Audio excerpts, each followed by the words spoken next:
Hello नमस्कार। BSc vision परिवार की ओर से आप सभी को स्वतंत्रता दिवस की ढेर सारी शुभकामनाएं। असल में इस उपलक्ष्य पे अगर हमारे सैनिक भाइयों को याद ना किया जाए तो ये उपलक्ष्य वास्तविकता में अधूरा है। आज हम बहुत ही बेहतर तरीके से अपने जीवन को जी रहे हैं।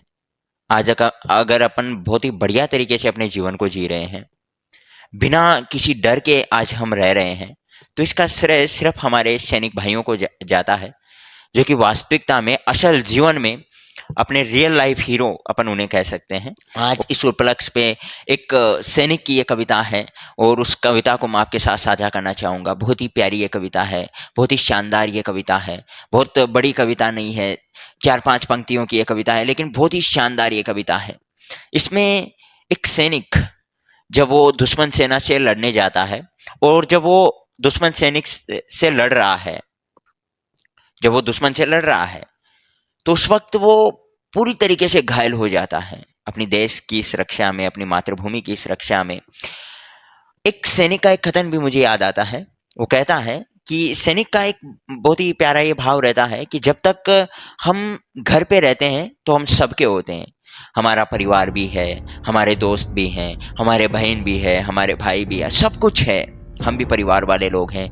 लेकिन जैसे ही सरहद की उस बॉर्डर को हम क्रॉस करते हैं तो उन सब चीज़ों को हम पीछे छोड़ते हुए चले जाते हैं। सरहद की उस बॉर्डर को क्रॉस करते वक्त हमें हमारे परिवार की याद नहीं आती है। ना हमारे माताजी हमें याद आती है, ना पिताजी याद आते हैं, ना बहन याद आती है, ना दोस्त याद आते हैं, ना पत्नी याद आती है, ना बच्चे याद आते हैं। सिर्फ एक चीज़, हमारी मातृभूमि, पूरा देश।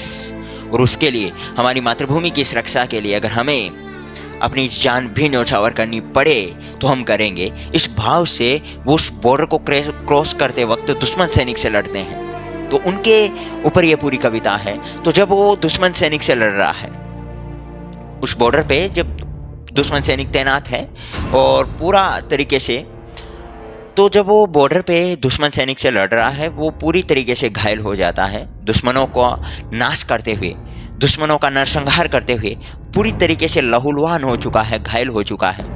और अब उसे पता चल रहा है कि मातृभूमि की सुरक्षा में मैं अपने परिवार से किए कई वादों को नहीं निभा पा रहा हूँ। मैं अपनी माँ से बोल के आया था कि इस दीपावली मैं जरूर आऊँगा, लेकिन मुझे लगता है कि अब मातृभूमि की सुरक्षा में मैं सब कुछ खोने वाला हूँ, मैं वापस नहीं जा पाऊँगा।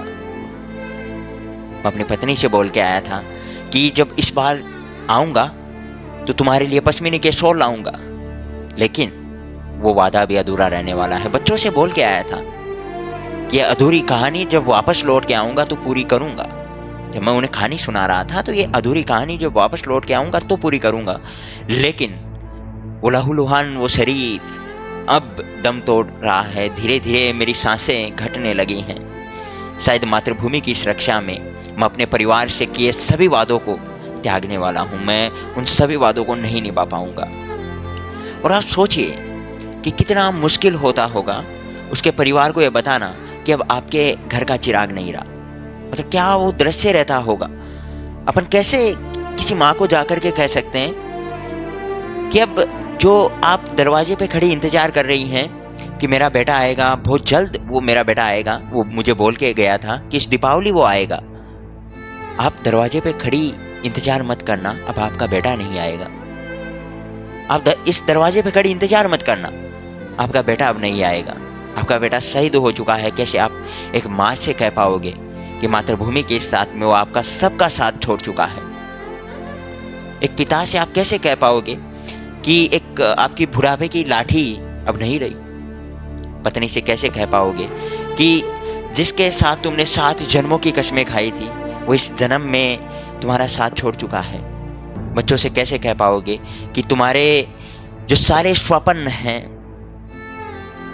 जो सारे बाजार के तुम्हारे सारे खिलौने अपने हैं, जब पापा होते हैं तो तुम्हारी हिम्मत होती है, अब वो तुम्हारी हिम्मत नहीं रही, वो तुम्हारे सारे स्वप्न नहीं रहे।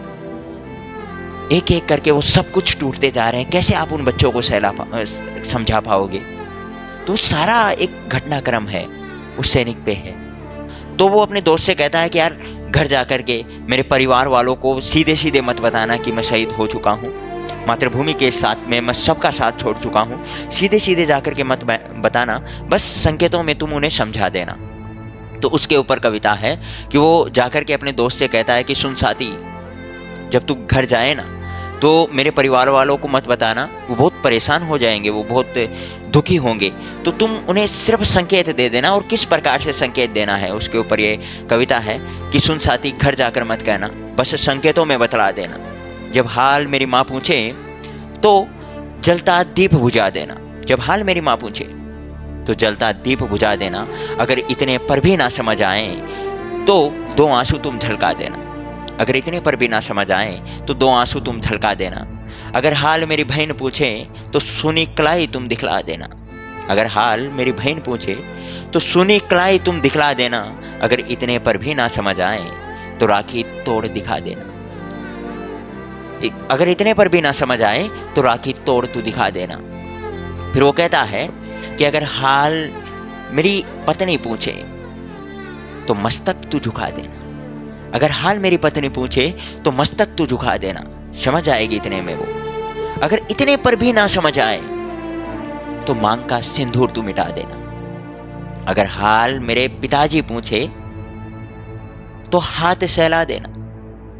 अगर हाल मेरे पिताजी पूछे तो हाथ सहला देना। अगर इतने पर भी ना समझ आए तो लाठी तोड़ तू दिखा देना। अगर हाल मेरा भाई पूछे, सैनिक बोल रहा है, उसका भाव देखिए कि अगर हाल मेरा भाई पूछे तो खुली राह तू दिखा देना। अगर हाल मेरा भाई पूछे तो खुली राह तू दिखा देना। अगर इतने पर भी ना समझ आए तो सैनिक धर्म है बतला देना। अगर इतने पर भी ना समझ आए तो सैनिक धर्म है बतला देना। तो उसके ऊपर ये पूरी कविता है, ये पूरा भाव है। Thank you.